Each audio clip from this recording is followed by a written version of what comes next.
Hello and welcome you all in Study Darbar. Hi, this is Abhishek Tiwari.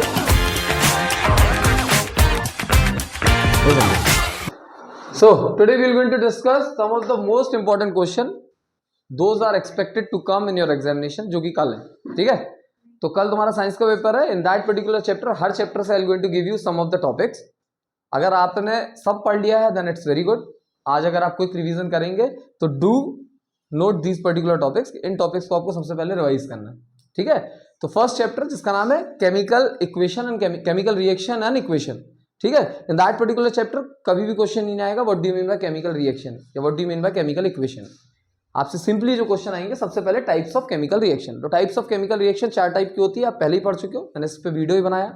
उस पर क्या क्या है? Combination reaction, displacement reaction, double displacement reaction and decomposition reaction. इसमें the most important जो आपको पढ़ना है, पढ़ तो चारों लेना क्योंकि चारों इजी है, लेकिन उसमें भी आपको अगर पढ़ना है कोई स्पेसिफिकली अगर कर लें तो डिस्प्लेसमेंट एंड डिकम्पोजिशन रिएक्शन जरूर कर लेना, ठीक है? सेकंड टॉपिक आता है हमारा रिडॉक्स रिएक्शन. रिडॉक्स रिएक्शन कल मैंने बताया था. रिडॉक्स रिएक्शन होता क्या है? तो आपको रिडक्शन रिएक्शन, ऑक्सीडेशन रिएक्शन दोनों बननी चाहिए. अपार्ट फ्रॉम दैट आपको क्या बनना चाहिए? ऑक्सीडाइजिंग एजेंट क्या होता है और रिड्यूसिंग एजेंट क्या होता है, ठीक है? अगर थोड़ा अच्छा क्वेश्चन का पेपर का लेवल अच्छा होगा तो these are the thing which they will going to ask. एक और इसमें चीज लिखनी है, वो क्या है? Balancing the chemical equation. जो फिफ्थ टॉपिक इसमें होगा वो balancing the chemical equation. This is also an important topic क्योंकि ये बेसिक है और अगर 1 नंबर 2 नंबर 3 नंबर के क्वेश्चन में आपको बेसिक ये क्वेश्चन दिख जाएंगे, ठीक है? Balancing the chemical equation. These are 2 important chapter जिसको हम कोरोजन और rancidity, basically these 2 are part of oxidation reaction only, ठीक है? लेकिन इसको अलग से जरूर कर लेना, कोरोजन और रेंसिडिटी. कोरोजन और रेंसिडिटी से बचने के लिए what all things we do, that also an important topic, ठीक है? How to prevent corrosion and how to prevent rancidity. खाने को कैसे बचाते हैं और मेटल्स को कैसे बचाते हैं खराब होने से, ये भी आप पढ़ लेना. These are the topics from first chapter. Second chapter पे अगर हम आते हैं तो सेकंड चैप्टर का नाम क्या है? Acid bases and salts.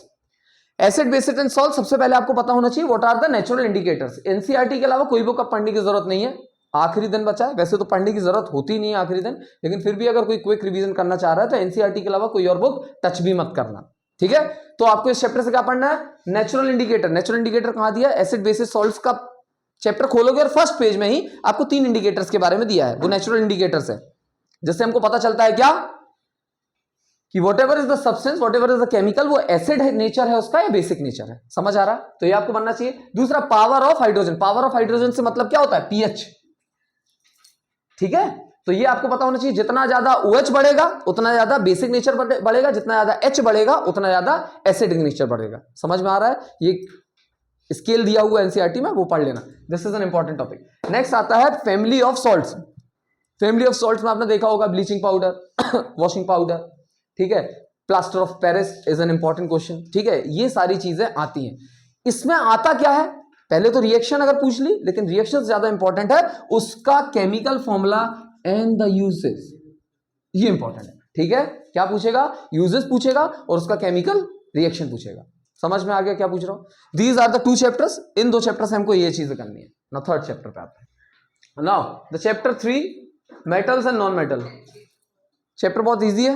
Physical and chemical properties of metal and non metal. Metal की पढ़ोगे उसकी उल्टी होती है नॉन मेटल की, ठीक है? बेसिकली क्वेश्चन ये आने के बहुत कम चांसेस होते हैं. इसके क्वेश्चन अगर पूछेगा तो ऐसे पूछेगा, व्हाई बेल्स और anything which have sound are made up of metals. तो बता देना प्रॉपर्टी होती है, किसको बोलते हैं? उसको सोनोरस, ठीक है? वैसे ही इसकी पूरी प्रॉपर्टीज पढ़ लेना. सेकंड आता है हमारा reactivity series. This is important. एक और है आपके में chemical properties of metal and non metal. पढ़ा हो तो ठीक है, नहीं पढ़ा है तो पढ़ना भी मत उसको आज की डेट में, ठीक है? हाँ, एक्सेप्शन.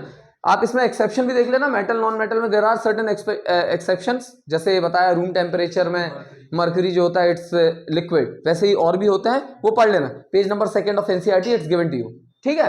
ये देख लेना. इसके बाद आप क्या देखोगे? Reactivity series. This is important, जरूर से पढ़ लेना, ठीक है? इसके बाद आता है आपका extraction of metal. This is very very important. Extraction of metal में आपकी प्रॉपर्टी आपने पढ़ी होंगी, 2-3 प्रोसेस पढ़ी होंगी, जैसे रोस्टिंग एंड कैल्सिनेशन, ठीक है? तो दोनों आने के चांसेस हैं, पढ़ लेना.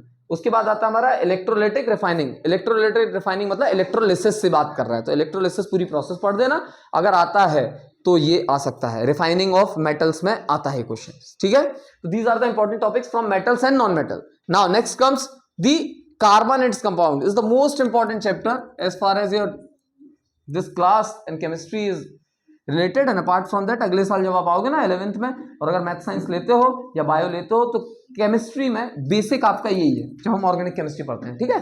तो यहाँ पे आपको क्या क्या पढ़ना है, सबसे पहले आपको पढ़ना है इलेक्ट्रॉन डॉट स्ट्रक्चर, पेपर में आने के बहुत बहुत बहुत बहुत बहुत चांसेस है, ठीक है, और लेकिन कम मार्क्स का आएगा, लेकिन आएगा इलेक्ट्रॉन डॉट स्ट्रक्चर।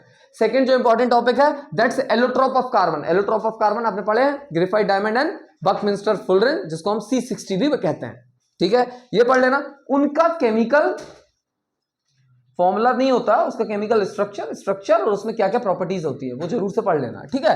उसके अलावा आता है वर्सेटाइल नेचर ऑफ कार्बन, बहुत बहुत इंपॉर्टेंट है, पेपर में आता है, 3 मार्क्स का आएगा। What is the versatile nature of carbon, तो वर्सेटाइल नेचर ऑफ कार्बन है सबसे इंपॉर्टेंट, उसमें भी आता है कैटिनेशन, ठीक है, वो खुद के साथ लंबी चेन बनाने का जो प्रोसेस होता है या जो कैपेबिलिटी है वो कार्बन में, अभी तक सबसे लंबी चेन जिसकी बनी है वो कार्बन ही है, ठीक है, लंबी लंबी चेन सी को सी से कनेक्ट करता है, तो इट्स कैटिनेशन, ठीक है। फिर टेट्रावैलेंसी भी होती है, that also comes here only. फिर आता है हमारा properties of ethanol and ethanoic acid, ये इंपॉर्टेंट है, इथेनॉल एंड इथेनोइक एसिड, क्योंकि यहीं पे स्टेरिफिकेशन वाली आपने एक रिएक्शन भी देखी होगी, this is very very important, paper में आ जाएगा, तो ये अच्छे से पढ़ना। इस चैप्टर में इलेक्ट्रॉन डॉट स्ट्रक्चर आने के चांसेस के बाद ये इथेनॉल और इथेनोइक एसिड की केमिकल प्रॉपर्टीज बहुत बहुत इंपॉर्टेंट है।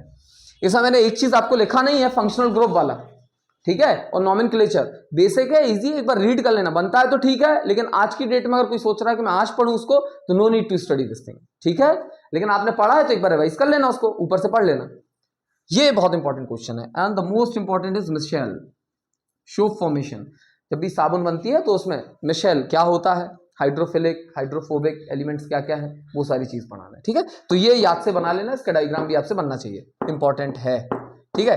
देन इधर तक केमिस्ट्री का था, चारों चैप्टर कंप्लीट हो गए।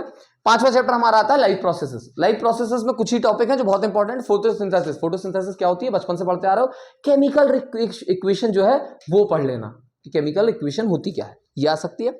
डाइजेस्टिव सिस्टम बता दिया, फ्रॉम एलिमेंट्री कैनाल मुंह से लेके एनएस तक जितने भी केमिकल्स आपके डाइजेस्टिव सिस्टम में प्रेजेंट होते हैं वो सारी चीज बताना है, और वो एंजाइम्स क्या क्या काम करते हैं वो आपको बताना है, ठीक है, मुंह से लेके पूरा एनएस तक। इसमें आपको पता होना चाहिए एलिमेंट्री कैनाल जो आपका बेसिकली जो मैं बता रहा हूं, ईसोफेगस की बात कर रहा हूं, तो ईसोफेगस जो होता है वहां पे कोई भी केमिकल प्रॉपर्टी केमिकल एक्शन नहीं होता।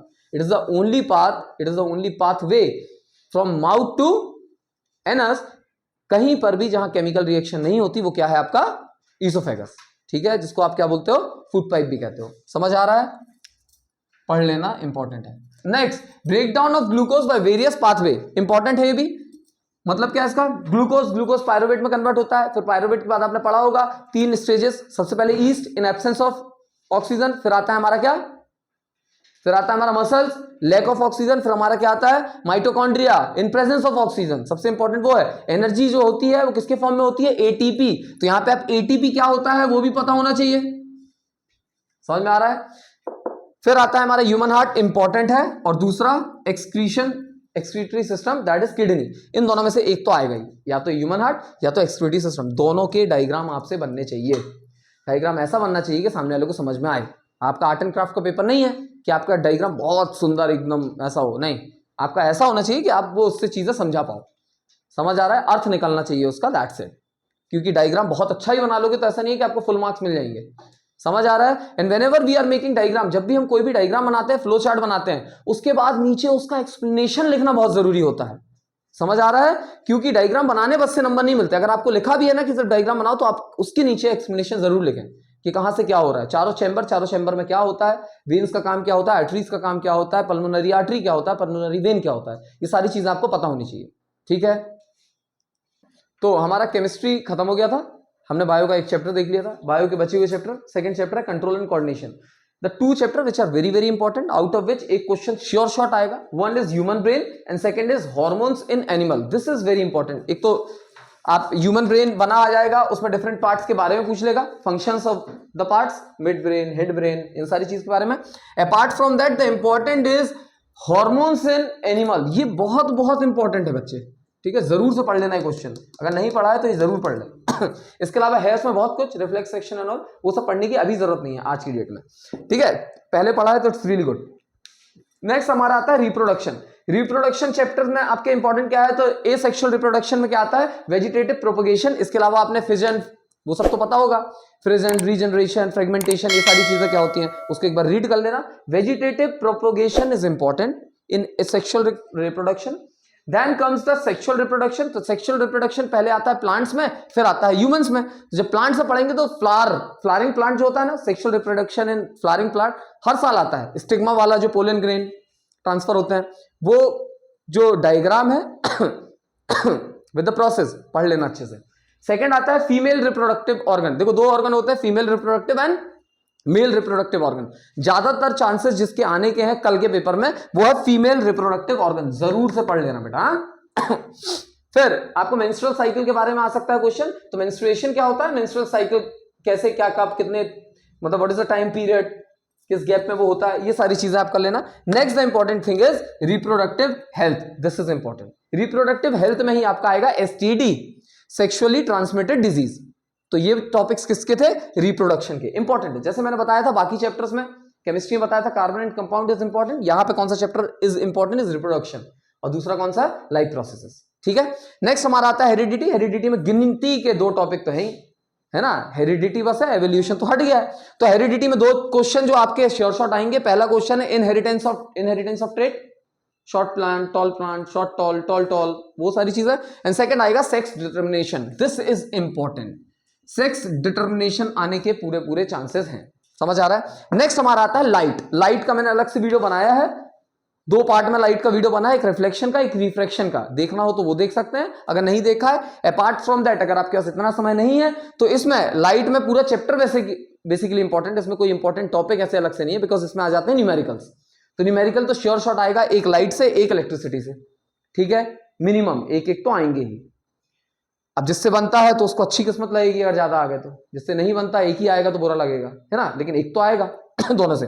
लाइट, तो लाइट में अगर और बिल्कुल भी नहीं पढ़ा है तो रिफ्रैक्टिव इंडेक्स क्या होता है आपको पता होना चाहिए, laws of reflection, laws of refraction, जो आपने रिफ्रैक्शन और रिफ्लेक्शन के मिरर और लेंस के जितने भी केसेस होते हैं वो केसेस एक बार पढ़ लेना, क्योंकि वो केसेस नहीं बनेंगे तो you will not be able to solve the numericals.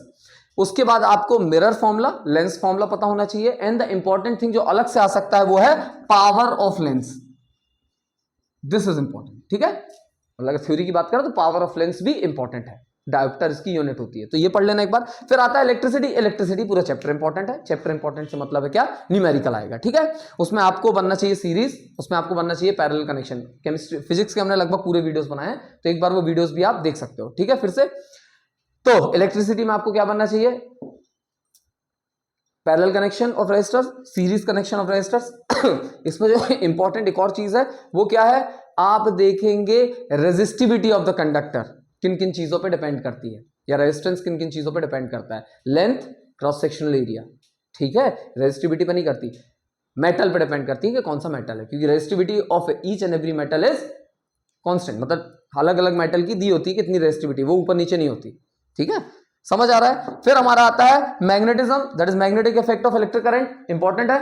इसमें आपको मैंने बताया था क्या, सबसे पहले direction of the magnetic field, तो उसके पहले आपको पता चाहिए मैग्नेटिक फील्ड लाइंस क्या होती है, मैग्नेटिक फील्ड क्या होती है, बेसिक थ्योरी आएगा इससे, ठीक है। ये आएगा Fleming left hand thumb rule, Fleming left hand rule and right hand thumb rule, जो कि किसने दिया था, मैक्सवेल साहब ने दिया था। ये भी आपको बनना चाहिए, एक नंबर का क्वेश्चन आ सकता है कि किस डायरेक्शन में आपकी क्या होती है, मैग्नेटिक फील्ड लाइन रिवॉल्व करती है। बार मैग्नेट में डायरेक्शन देख लेना, कहां से किस तरफ मूवमेंट होता है इलेक्ट्रिक फील्ड लाइंस का, अंदर और बाहर। अब इसमें इंपॉर्टेंट जो आ सकता है इसके अलावा वो है सोलिनॉइड, याद से कर लेना, ठीक है। दो चीजें, current through a magnetic field through a current carrying straight conductor, current carrying circular conductor and solenoid. तो उन तीनों में solenoid is important, straight conductor is important. Straight conductor जब पढ़ोगे तो बता दोगे क्या, थंब रूल, जो कि मैक्सवेल साहब ने दिया था, जिसको स्क्रू रूल भी कहते हैं, वो अच्छे से पढ़ लेना। फिर लास्ट हमारा क्या है, कंसेप्ट ऑफ मैग्नेटिक फील्ड, जो बता दिया वही चीज। Then comes the human eye, this is very very important as far as theory part is concern in physics. Eye का डायग्राम आपसे बनना चाहिए, या आपको डायग्राम दिया होगा उसका नेमिंग करने बोलेगा, या आपको आई के कुछ पार्ट्स होंगे, उसका क्या फंक्शन होता है, that is given to you and that you need to write it down. ये बनना चाहिए। Why the sky appears blue, twinkling of stars, why star twinkle but planets do not, क्यों हमें आसमान नीला दिखता है तो बता दिया। अपार्ट फ्रॉम दैट क्यों हमें आसमान रेडिश दिखता है, why the sky appears reddish at the time of sunset and sunrise, क्यों हमें रेडिश दिखता है, मतलब scattering of light, atmospheric refraction, ये आपको बनना चाहिए। अपार्ट फ्रॉम दैट क्या, इसी में अगर जाओगे तो हाँ, क्यों हमें 2 मिनट पहले सनराइज के और 2 मिनट बाद तक सनसेट के सूर्य देवता दिखते हैं, ठीक है, तो एटमॉस्फेरिक रिफ्रैक्शन, तो वो चीज आपको बननी चाहिए। And the important part is rainbow formation, कैसे होता है, और रेनबो फॉर्मेशन में बेसिकली कितने बार रिफ्लेक्शन और कितने बार रिफ्लेक्शन होता है, तो यहां पे 2 बार रिफ्लेक्शन और 1 बार रिफ्लेक्शन होता है। वो कौन सा रिफ्लेक्शन होता है, तो उसे हम कहते हैं TIR, अलग से लिख देना। TIR का मतलब क्या होता है, टोटल इंटरनल रिफ्लेक्शन, तो ये सारी चीज बननी चाहिए, ठीक है। And the last topic dispersion of light, dispersion of white light, prism है तो प्रिज्म से जब एक लाइट टकराती है तो वो दूसरी तरफ से निकलती है, तो कैसे निकलती है, spectrum of a white light, जो कि 7 कलर का होता है, नीचे से ऊपर विबग्योर होता है। वहीं पे एक प्रिज्म सीधा है, दूसरा प्रिज्म उल्टा है, लाइट निकलेगी दूसरे प्रिज्म से कैसी होगी, व्हाइट लाइट ही निकलेगी। समझ में आ रहा है, पहले प्रिज्म से डिस्पर्स होगी इनटू बैंड ऑफ 7 कलर, फिर 7 कलर किसके अंदर जाएंगे, दूसरे प्रिज्म जो कि उल्टा रखा है, वहां से जो बाहर निकलेगी लाइट वो कैसी कलर की होगी, व्हाइट कलर की होगी। समझ में आया, पक्का, ठीक है। लास्ट चैप्टर आर एनवायरमेंट, 2 ही टॉपिक हैं, दोनों टॉपिक कर लेना है। एक फूड चेन में भी आपका करना है एनर्जी ट्रांसफर, कितना होता है 10% रूल, इंपॉर्टेंट है। एंड दूसरा क्या है, ओजोन लेयर क्यों डिप्लीट हो रही है, और ओजोन लेयर होता क्या है, O3 कहां फॉर्म होता है, क्यों फॉर्म होता है, यहां क्यों नहीं होता, ऊपर ही क्यों होता है, ठीक है, और ऊपर होता है तो उसको हम कैसे डिप्लीट कर रहे हैं, तो डिप्लीट कर रहे हैं तो उसको हम कैसे रोक सकते हैं। These all are the topic which are very very important as for tomorrow's exam. And secondly, आज अगर आप कुछ पढ़ रहे हो, रिवाइज करना चाह रहे हो, पहले तो आज रिवाइज मत करो, सब कर चुके होगे तो मस्त आज 8 घंटे की नींद लो, लेकिन फिर भी अगर आपको डर लग रहा है तो ये जितने टॉपिक मैंने आपको बताया ना, these are very very important, इतने टॉपिक तो करके ही जाना। समझ आ रहा है, आपका पेपर बहुत अच्छा जाएगा। जो चीज आपने नहीं की और कोई पूछता है आपसे कि वो किया कि नहीं किया, तो बोल देना वो पेपर में नहीं आएगा, नहीं आएगा। 24 घंटे में एक बार सरस्वती माता कहाँ बैठती है, जीभ में बैठती है, हो सकता है वही समय जब तुम बोल रहे नहीं आएगा, नहीं आया। समझ आया, so all the best for you all, see you in the next video.